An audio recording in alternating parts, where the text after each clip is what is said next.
Do you know what advice ruined a complete generation of photographers? Bad advice. Not bad cameras, not bad lenses, not Mercury being in retrograde, whatever that means, but bad advice ruined it. Advice so bad it should come with a warning label, a therapist, and probably a small refund. This is the kind of advice that people repeat with full confidence. They are absolutely positive this is right, while their own career is laying face down in a ditch somewhere. And the worst part, a lot of it sounds smart to some people, I guess. I'm kind of cynical, so a lot of it doesn't sound too smart to me, but I'm a pessimist. My wife says I'm a pessimist. I say I'm a realist, whatever.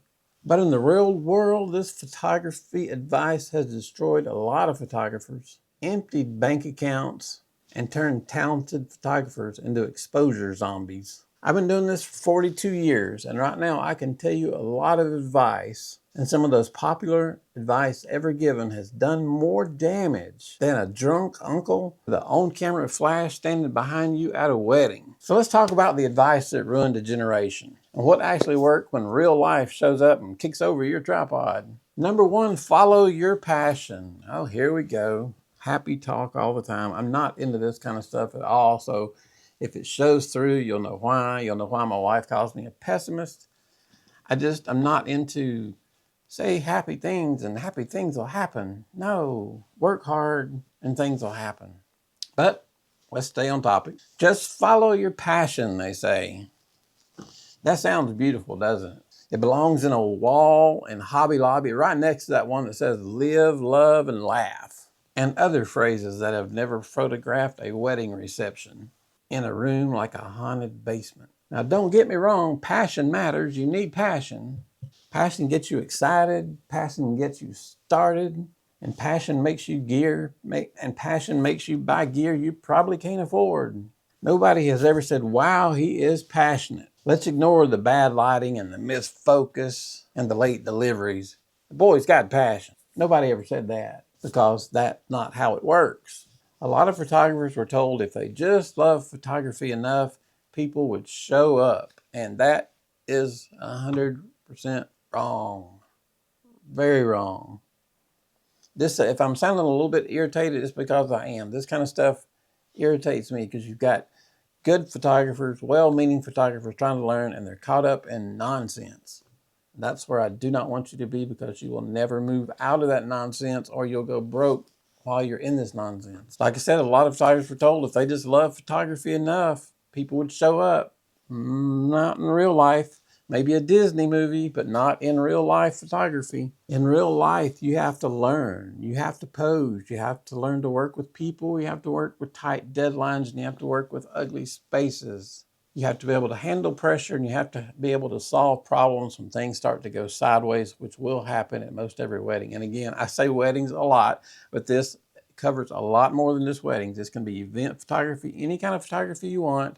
I just throw a lot of wedding referrals on there because I've done so many weddings. And weddings kind of covers everything. So don't think I'm only speaking about weddings. Passion is great, but if passion worked, every photographer would be rich by now. It's the photographers who lasted the longest who are the best, not the ones with the most passion. They kept going when it wasn't fun, when the client was just weird. It happens. When the venue was just terribly ugly, when their back hurt, and I can I'm gonna make a whole week long on back hurting videos, but when your back hurt, you kept going. When the paycheck was late or it couldn't be found after the wedding back in the old days before we got all our payment up front, it's okay, we kept going, we worked, got the check later. Real photographers kept going when they were just 1 second away from quitting and becoming a full-time beekeeper, because the advice is that ridiculous. You've also heard charge cheap to build your portfolio. And I have said in the past, your first wedding you may have to do free, but I clarify that and say the right free wedding. You don't want to give it to somebody who's more interested in drinking than they are pictures. Because just because you're giving away free wedding photography, you'll still be able to sell them all the pictures. You're just shooting it for free. You'll post all their pictures online and you can make a lot of money from reorders. But do not give this package away to people who have no interest in pictures. They like, yeah, well, I'd like to have that picture. And every time you ask them about a picture, it's like, hey, let's go drink some more. You don't want that. You want the right client to give away, because when you're done with that free wedding, you want to have pictures to show. You want to have a nice gallery for them to look at. You want to make some money off their pictures. And if they're falling down drunk, it's not going to happen. But somewhere along the way, get experience turned into, please destroy your self-worth. And that's not what we're looking for. We don't want you to destroy your self-worth. You are a value.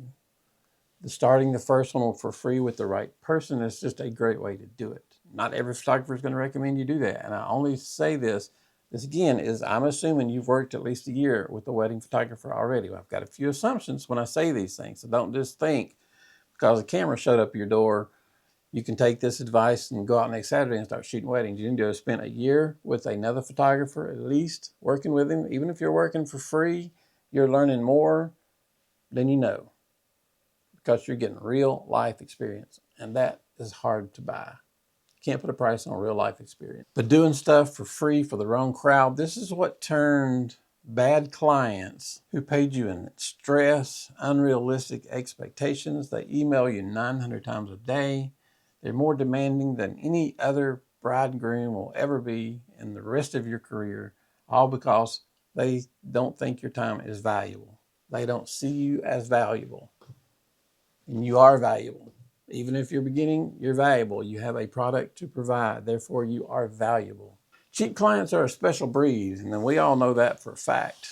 They want luxury work on a dollar store budget. Like I said, they email way too much and complain. Oh, do these people know how to complain? They complain way too much. I've had these little small weddings complain more than 20 weddings combined. It's absolutely insane. Once you get your prices set right and you wean out the customers and you reach your base of customers, you will know, because you won't start getting 47 emails a day wanting this, that, and the other, because they're going to trust you. That trust is what you need so that you can sit back and get your work done and not have to fool with nonsense all day long. But these kind of clients, they want you to feel grateful that they chose you. And that's just not the case. You're doing them a huge favor by shooting the wedding for free. Like I said, put their pictures in I use Shoot Proof, put them on that, let them buy their pictures. You should end up with a couple $1,000s in reorders easily, especially since you did everything up front free. This advice trained a generation of photographers to think that being underpaid was normal, and it's not. And we've got to change that. Being new is normal. Being exploited, that's not normal. We don't want that to happen. I don't want that to happen to you. I dealt with some of this, and I don't want it to happen to you guys. So listen to me. Don't let it happen. If you have to say no, put your foot down and move on to the next one. There's plenty of fish in the sea, I promise. Somebody get married every weekend. And you just don't build your career by showing people that you have very little worth. You build your career by showing that you have value and you have worth. And then you can demand wedding prices that you want, and you'll be amazed. The higher your prices get, the less problems you're going to have at a wedding. And you say, well, how is that going to happen? Well, because these people are invested. They've invested, say, $4,000 in this wedding. So at the wedding, they're going to take all the time in the world to get these pictures that you want. They're not going to be rushed to go get something to drink. They're going to spend time getting the pictures because they have investment in it. And if they're invested in it, they're going to spend time and take the time to do it right. And that's what you want. That's your difference between real client, your type of client, and just a wedding client. You build a career by becoming reliable, by becoming good, by becoming consistent, and pricing yourself like your time is actually worth something. And it is. You spend a lot of hours learning how to do this. Price for it. Heart surgeons don't do heart surgery for free. Dentists aren't going to remove teeth for free. Nobody that's professional works for free. They have a service to offer, and if you want that service, guess what? You got to pay for it. And the better you want in that field, the more you're going to pay. And that's the way it is. You can probably get a 3-year photographer a lot cheaper than you can get a photographer for 40 years that's been shooting for 40 years, but that's part of the game. Not saying that a 3-year photographer is not good. I'm just saying they've got 37 years less experience than somebody who's doing it for 40 years. So all this comes into play. your time. As you move along and you move up the scale, you'll see your price increase. Your customer base just becomes outstanding. And 10 years into it, you're going to have the perfect customer base. You're going to have rocking and rolling. You're not going to have any issues, hardly. You're always going to have some issues. But you're going to have so few issues, you're going to think, what in the world happened? Why is nobody calling and fussing and wanting this? It's your client base that now knows your value. And they're not going to bother you. They're going to leave you alone because they hired a professional to do his job. Let him do his job. This is probably the most confusing of all. Gear doesn't matter. I have said this, but again, I have said this under with the assumption that you've already been working with another photographer for say a year, and you're not shooting with a film point and shoot camera, okay? You've got a decent camera already. You've got at least a Canon 70D, a Canon 50D, or a Lumix S5. You've got a decent camera. You've got a camera that'll do the job. You need a flash that'll do the job. You need cameras that will do the job. My point is, if you have a Canon R6 Mark II, you've got that. There's no sense in selling it immediately when the Canon R6 Mark III comes out. That's my point. Don't chase gear, okay? You need a camera that will do the job. You just don't have to have the most brand new camera that just came out yesterday. I hope that makes sense. But gear doesn't matter. It gets repeated like a chant on YouTube. It matters in context, assuming that you have decent gear already. Then you don't need to go chasing brand new gear. If your gear will get the pictures, you've got enough gear right now to get the job done. You don't have to show up with the latest and greatest camera. I can't tell you how many weddings I've showed up where 2 or 3 amateurs will be there and their equipment will be brand new, shiny, much higher, much more costly than mine, and I'm leaving with all the good pictures. Why is that? Think about that for a minute. But gear does matter when it's time to autofocus. If your camera won't autofocus, that's a problem. You need to be able to autofocus. You need your gear to work enough to get the job done. It's a tool. It's kind of like a shovel. A broke shovel is not going to work as good as a shovel that's not broke. I don't care what brand it is. Your gear matters in low light, like this little Micro Four Thirds G9 Mark II. Not the best in low light. Can it be done? Yeah, it can be done. If you know what you're doing, you can get a little more out of it, but it's still not going to compete in low light with full frame cameras. So if you're doing a candlelight wedding, you might want to look into full frame over Micro Four Thirds. I'm not hating on Micro Four Thirds. I love one. I have the Lumix G9 Mark II right here. So my Micro Four Thirds friends know I love you guys. It's a great camera. 95% of everything. It'll do 95% of everything my S5 will do. Not every camera will do everything. Gear will not make you great at all, but bad gear can help you fall a lot faster, if you know what I'm saying. You just need gear that gets the job done. Don't feel bad if you upgrade your gear like you've broke some rule that some magic artist license bird is going to fly out in the woods and take your artist license away from you because you just upgraded to a new camera. That's not the case. Get the camera that works for you, not the most expensive camera. A lot of times the most expensive cameras are not the best. They do everything, but they're not the best. A lot of times do everything is not the best. Sometimes you want specialized. So common sense comes into play on the gear one. I think that one is more confused. That's probably a whole video in and of itself. You hear photographers say, oh, gear don't matter at all. And the others say, oh, you got to have the latest and greatest. Two far ends. Right in the middle of that is going to be the truth. You need good gear that will work, get the job done. You don't have the latest and greatest, but you don't need junk either, okay? We'll make another video on that one day. That'll be a good video. This one, Real Photographer Shoot Manual. Yeah, I like to sit around and talk big. Yeah, I shoot manual. That's what I do. I just shoot just manual. I change my f-stop, my shutter speed, my ISO. It's all up here. I don't care about none of that fancy shutter priority or aperture priority. That's for losers who don't know how to use their camera. Well, that's just nonsense. Get the picture. The bride and groom are hiring you to get the picture, and they don't give a rat's butt what setting you use to get the picture. If you're getting the bride and groom running the car and them kissing, they don't care if you shot it on aperture priority, shutter priority. They don't care if you shot it standing on the top of your head. They want to make sure they got the picture. You get the picture. It's your job to get the picture. That's your main job. Get the pictures. Get them good. I do not care what settings you use. You need to know aperture. You need to know the exposure triangle. You need to know what your shutter does. You need to know what your aperture does. You need to know what all that does.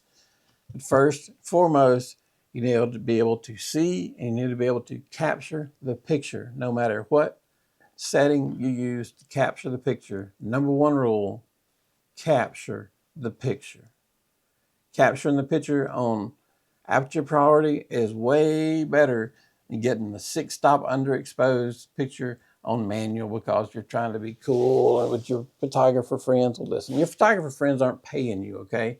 This bride and groom are paying you. So let's make the bride and groom happy, and who gives a rat's butt about what all these other photographers think. I shoot in every setting I can think on the camera. I shoot manual, I shoot aperture priority, I shoot shutter priority. I've shot in every setting you can think of because I'm trying to get the picture.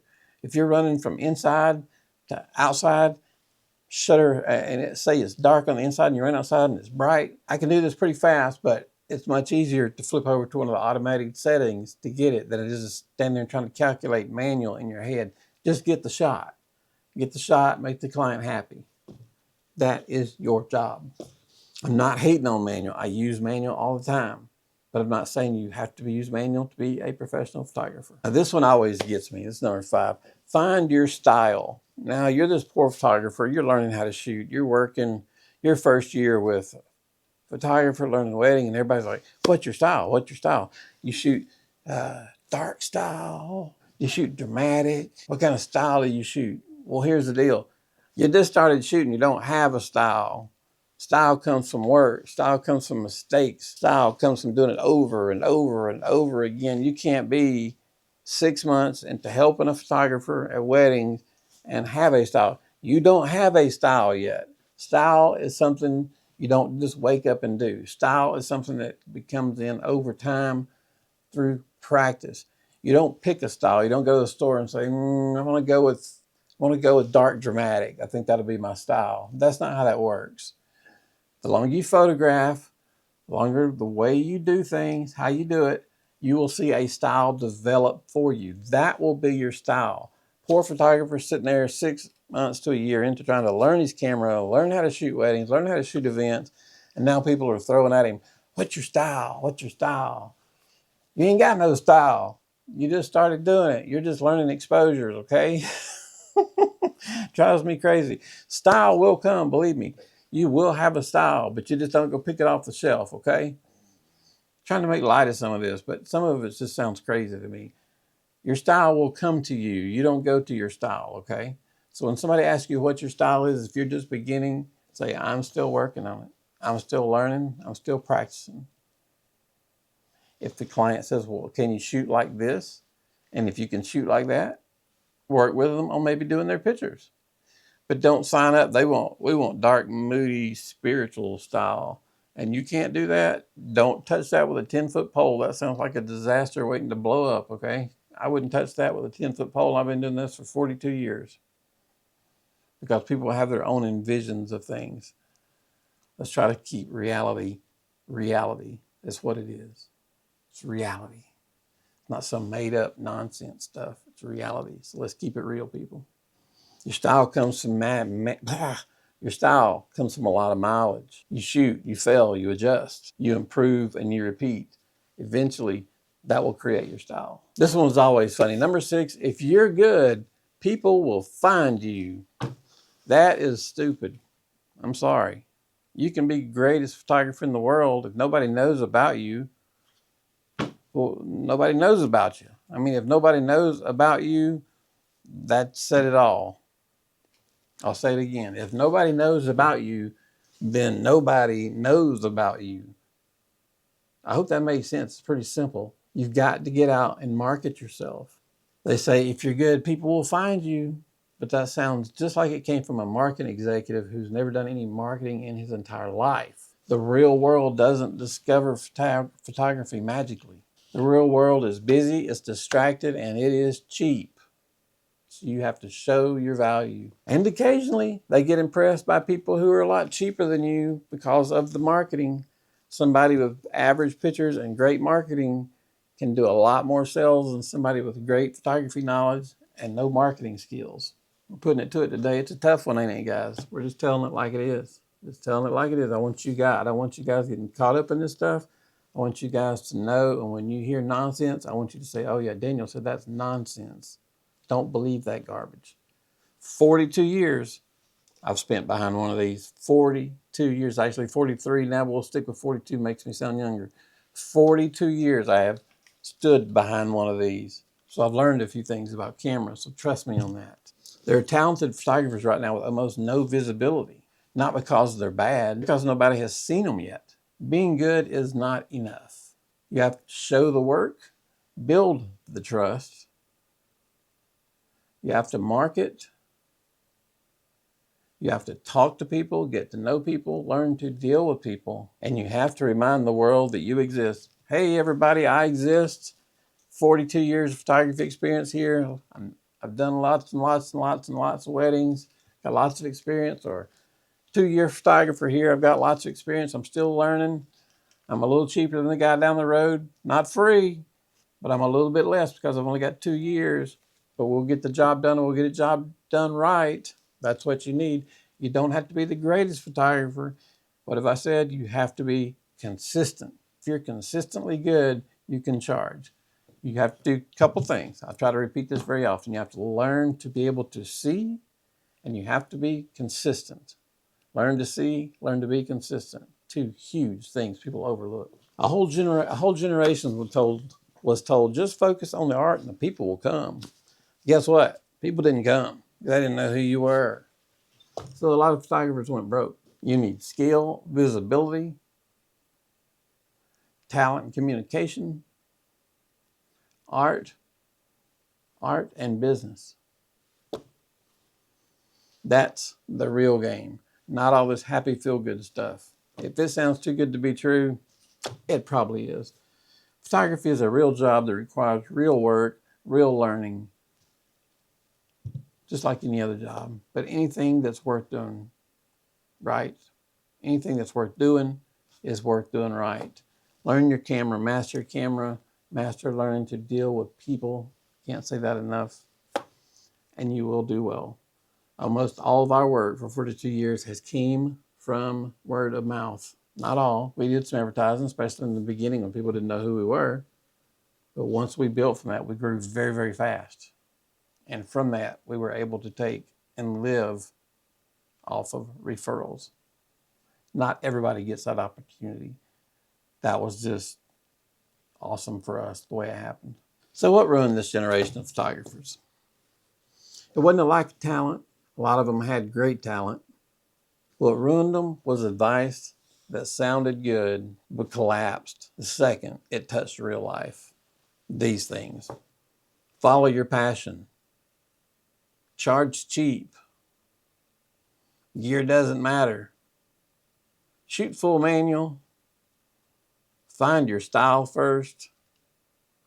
And if you're good, people will find you. Each one has just enough truth to sound smart and just enough nonsense to quietly wreck your business. Real photography is not built on slogans. It's built on skill, judgment, expectation, consistency, problem solving, and people skills, being able to see and being consistent. You can package those things, you will be a successful photographer. Spend a year working with a photographer if you're doing weddings, even if you have to do it for free. Don't get it over your head. Join the PPA. They're not an affiliate of mine. I love the PPA, but they're not an affiliate of mine. But $35 a month, you get wedding insurance, you get some camera insurance, get a little bit of everything. You can go to them with all kinds of problems. They have wedding forms, model forms, all kinds of stuff you need, and all for $35. And if you get sued at a wedding, $200 deductible, they take care of you. They step in, you give them $200, you walk away, they handle everything. Win, lose, or draw, you're out $200. I love the PPA. I used them one time in all my 42 years because I had a bride and groom that were, one time in 42 years I had to use them. So I was glad they were there. So my advice is stop chasing advice. It sounds too good to be true. If this sounds like the kind of truth you've been waiting to hear on YouTube, subscribe to our channel, because here we talk about real photography, Not fantasy, not fluff, not happy feel-goodness, wrapped in fake wisdom. I'm Daniel Martin, and after 42 years, I can tell you what I learned. And if you want to drop a note at the bottom, if you have a question, I'll be more than glad to answer it. We have a lot of people on our site who have as much experience as I do, or almost. I'd be glad to help you if I can't get to you instantly, but I try to answer everyone's messages at the bottom. We're here to help you. I'm here to pay it forward. Photographers taught me, so I try to teach everyone. We didn't have the internet, obviously, when I was learning. I had the photographers in my town that taught me, but now we can reach out to the entire world, and I'll be happy to. If you're from New Zealand, leave me a message at the bottom. I'll be happy to work with you. I don't care where you're from. If you want to learn photography, I'll tell you what I know. We'll work it out. We'll have a good time doing it. Photography is a great career. I've enjoyed it, and I think you will too. Just avoid the nonsense that you hear. You'll know it. Once you spend a little while, you'll know when you hear something stupid. You'll be like, yeah, that sounds a little bit off. And if it sounds a little bit off, it's probably way off. Some of the best photography advice you'll ever hear is learning which advice deserves a respectful funeral and then bury it. I'm Daniel Martin, 42-year photographer. I appreciate you guys so much spending the time to watch me, listen to me ramble on, complain. That's what I like to do.